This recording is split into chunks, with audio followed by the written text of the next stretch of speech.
గరుడ పురాణం తృతీయాధ్యాయము. గరుడునకు శ్రీహరి యమబాధలను వివరించి చెప్పుట. గరుడు ఇలా అడుగుతున్నాడు శ్రీహరిని. శ్రీహరి, ఈ విధంగా యమ మార్గములో పయనించి యమపురము చేరుకున్న తరువాత జీవులు ఎటువంటి బాధలు అనుభవిస్తారు? దానికి శ్రీహరి ఈ విధంగా సమాధానం చెబుతున్నాడు. ఓ వినతపుత్రా, పాపాత్ములు అనుభవించు బాధలను సవిస్తరంగా చెబుతాను, సావధానంగా విను. నరకయాతనలను నీవు వింటే భయపడతావు. బహుభీతి పురమునకు 44 ఆమడల దూరంలో యమపురము ఉన్నది. అక్కడ నరకబాధలు అనుభవిస్తున్న పాపాత్ముల హాహాకారాలను విని పాపాత్ముడైన ప్రేత ఏడుస్తాడు. యమపురంలో ఉండే చారులు ఆ దుహఖాన్ని విని దక్షిణ ద్వారమును కాచుచుండెడి ధర్మధ్వజుడను కావలిదారు దగ్గరికి పోయి, ఒక పాపాత్ముడు వచ్చినాడు అని చెప్పెదరు. ఆ ద్వారపాలకుడు చిత్రగుప్తుని దగ్గరకు పోయి వాని పుణ్యపాపములను చెప్పును. ఆ చిత్రగుప్తుడు యమధర్మరాజు దగ్గరకు పోయి చెప్పును. నాయకులైన శ్రవణులనడుగును. శ్రవణులంటే ఎవరో చెబుతాను విను. వారు బ్రహ్మపుత్రులు, ముల్లోకాలు అనగా స్వర్గమధ్య పాతాళ లోకాలలో నిరంతరం వారు సంచరిస్తూ ఉంటారు. వారికి దూర శ్రవణ గరుడ పురాణం దర్శన శక్తులుండును.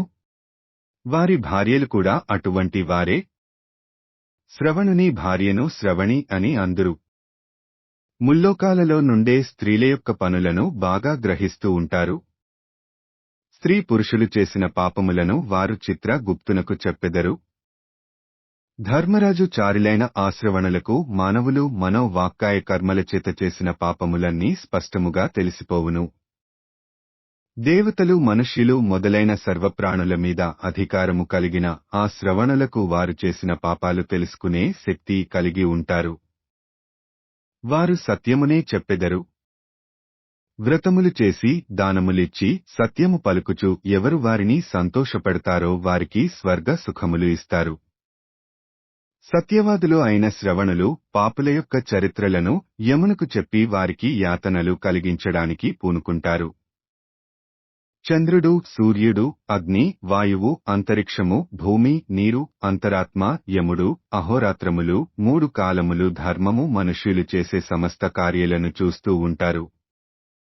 ధర్మరాజు, చిత్రగుప్తుడు, శ్రవణులు, సూర్యచంద్రులు మొదలైనవారు తమ యొక్క స్థానముల నుండి మనుష్యులు చేసే పుణ్యపాపాలను తెలుసుకుంటారు. యముడు ఈ విధంగా పాపాత్ముల యొక్క పాపములను తెలుసుకుని వారిని పిలిచి అత్యంత భయంకరమైన తన యొక్క నిజస్వరూపమును చూపుతాడు. దండమును ధరించినవాడును, మహాశరీరము కలవాడును, దున్నపోతునెక్కియున్నవాడును, ప్రళయకాలములో ధ్వనించు మేఘము యొక్క ధ్వని కలవాడును, నల్లని కొండలాంటి దేహఛాయ కలవాడును, మిలమిల మెరిసే ఆయుధములను ధరించి భయంకరుడును, 32 భుజములు కలిగినవాడును, 3 ఆమడల పొడవు కలిగినవాడును, లోతైన దిగుడు బావులలాంటి కళ్ళు కలవాడును, భీషణమైన కోరలు కలిగిన ముఖము కలిగినవాడును, ఎర్రని నేత్రములు కలవాడును, పొడుగైనటువంటి ముక్కు కలిగినవాడును అయినట్టి ఆ యమునిని చూచి పాపాత్ములు భయపడుచుందురు. చిత్రగుప్తుడును మూర్తిజ్వరాది రోగములతోగూడి అతి భయంకరమైనట్టి ఆకారము కలిగి యముని సమీపమున నుండును. యముని కంటే భయంకర రూపములు కలిగిన యమభటులు యముని సమీపమున నుండి గర్జించును. ఎప్పుడు దానము చేయని పాపాత్ముడు వారిని చూచి వణికిపోవును. తరువాత వారు వారి యొక్క పాపకర్మలను తలుచుకుని ఏడుస్తున్న పాపాత్ములను చూచి యముడు ఆజ్ఞాపించగా చిత్రగుప్తుడు ఈ విధంగా పలుకును. ఓరి పాపాత్ములారా, దురహంకారంతో పాపాలు ఎందుకు చేశారు? మూర్ఖులారా, పాపాత్ములతో స్నేహం చేసి కామక్రోధములకు వసులై నరకయాతనలను కలుగచేసే పాపాలను ఏలచేశారు. పాపాలను చాలా ఆనందంగా చేశారు. దానికి తగిన ఫలితములను అనుభవించడానికి ఎలా ఏడుస్తారు? మీరు చేసిన పాపములే మీరు అనుభవిస్తున్న బాధలకు కారణమయ్యాయి, కాని మేము మిమ్మల్ని మోసగించటం లేదు. యమధర్మరాజు పండితులను, మూర్ఖులను, ధనవంతులను, దరిద్రులను, బలవంతులను, బలహీనులను ఒకే విధంగా శిక్షిస్తాడు, కాని పక్షపాతమును ఎవరి యందు చూపడు. ఈ మాటలను విని పాపాత్ములు తాము చేసిన పాపాలను తలచుకొని చేయునది ఏమీ లేక చలనములేక మారు మాటలు మాట్లాడకుండా మౌనము వహించి ఉందురు. ఈ విధంగా చిత్రగుప్తుని మాటలు విని దొంగల్లాగా చలించని ఆ పాపాత్ములను చూచి యముడు వారి యొక్క పాపములకు తగిన యాతనలనుభవింపచేయండి అని యమభటులకు ఆజ్ఞాపించును. తరువాత చంద్రుడు, ప్రచండు మొదలైన దూతలు దయలేనివారే వారినందరినీ ఒక్కత్రాటికి కట్టి నరకముల దగ్గరకు తీసుకుని పోవుదురు. ఆ నరకముల దగ్గర 5 ఆమడల విస్తీర్ణమును 1 యోజనము పొడుగు కలిగిన ఒక వృక్షము అగ్నిహోత్రము వలె వెలుగుచుండును. పాపాత్ముల నందరను ఆ చెట్టుకు తలక్రిందులుగా కట్టి యమదూతలు కొట్టుచుంటారు. వారిని రక్షించేవారు ఎవ్వరూ అక్కడ ఉండరు. అనేకమంది పాపాత్ములు ఆ బూరుగు చెట్టు నకు కట్టబడి వ్రేలాడుతుంటారు. ఆకలి దప్పికలతో అలసిపోయిన ఆ జీవులు మమ్ము రక్షించండి అని చేతులు జోడించి ప్రార్థింతురు. కాని ఆ మాటలను వినిపించుకోకుండా యమదూతలు వారిని మాటి మాటికిని ఇనుప ఊచలతోనూ పలుసాధనములతోనూ కొట్టుచుందురు. ఈ విధంగా కొట్టబడి కదలలేని స్థితిలో ఉన్న పాపాత్ములను చూచి యమభటులు ఈ విధంగా పలుకుదురు. ఓ పాపాత్ములారా! మీరు పాప కర్మలు ఎందుకు చేశారు? ఒక్కసారైనా చాలా సులభమైన జలదానములు మొదలైన దానములు ఎందుకు చేయలేకపోయారు? వైశ్వదేవమును కూడా చేయలేదు.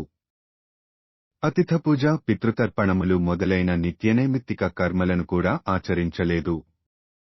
యమ, చిత్రగుప్తుల యొక్క మంత్రములు నరక బాధలను తొలగిస్తాయి. వాటిని కూడా జపించలేదు. గృహస్థులై దేవపూజ కూడా చేయలేదు. తీర్థములను సేవించలేదు. క్షేత్రములను దర్శింపలేదు. సత్పురుషులను పూజింపలేదు. అన్నదానం చేయలేదు. కాబట్టి మీరు చేసుకొన్న పాపాలను మీరు అనుభవింపక తప్పదు. మీ తప్పులను ఈశ్వరుడు మాత్రమే క్షమించగలడు. ఈశ్వరుని ఆజ్ఞ ప్రకారమే మేము పాపాత్ములను దండిస్తాము.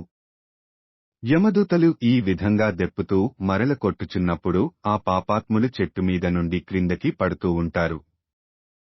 ఆ చెట్టు యొక్క ఆకులు శరీరమును గాయపరుచును. శరీరము ఆకులచే తెగి క్రింద పడిపోవుచుండును. క్రిందబడిన ఆ పాపాత్ములను కుక్కలు కరుచును. ఆ బాధను తట్టుకోలేక వారు ఏడుస్తుంటారు. ఈ విధంగా ఏడుస్తున్న ఆ పాపుల నోటిలో దుమ్ముకొట్టి పాశాలతో కట్టి యమభటులు ముద్గరములతో కొట్టుచుందురు.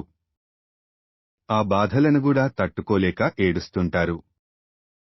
యమకింకరులు కొంతమంది పాపులను రంపాలతో మ్రానులు కోసినట్లు కోస్తుంటారు. కొంతమందిని నేలపై పరుండబెట్టి గొడ్డళ్లతో ముక్కలుగా చేస్తుంటారు. మరికొందరిని భూమిలో గోతులు తీసి మొలవరకు పాతిపెట్టి బాణాలతో శిరస్సులను ఖండించెదరు. కొంతమందిని గానుగులో పడవేసి చెరకుగడల వలె పిప్పి చేయుదురు.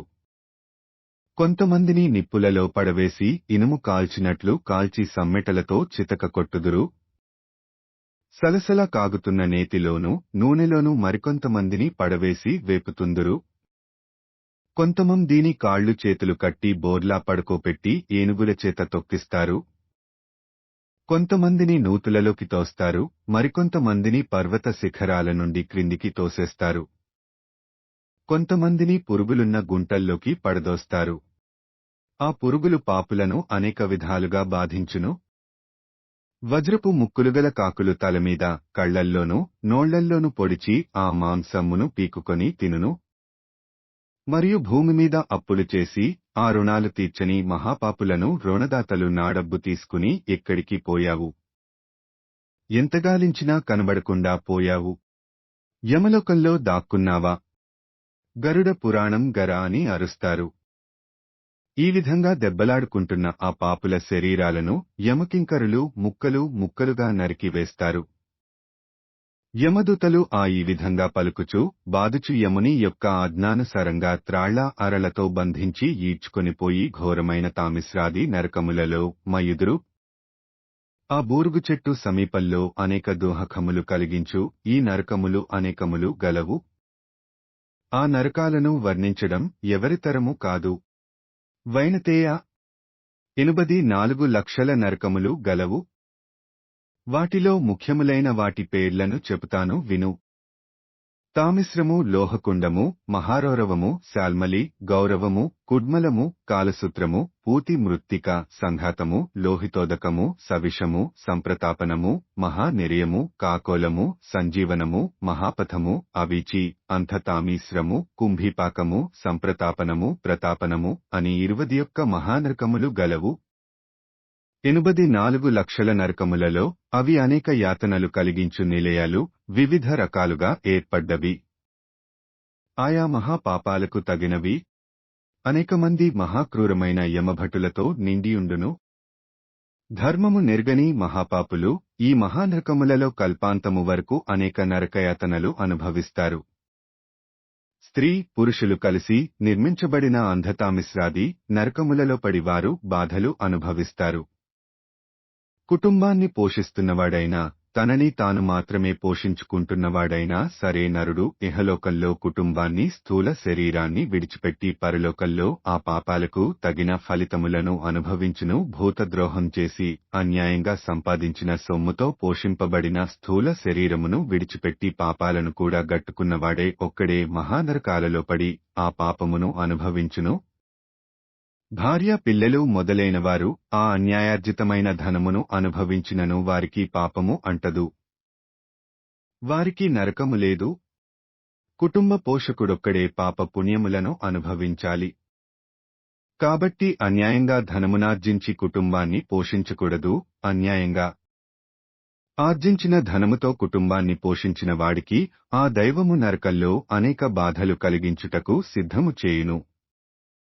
అధర్మ మార్గంలోనే కుటుంబ పోషణ చేసినవాడు ఘోరాతి ఘోరమైన మహాదుహకములను కలిగించే అంధతామిశ్ర నరకములో పడును.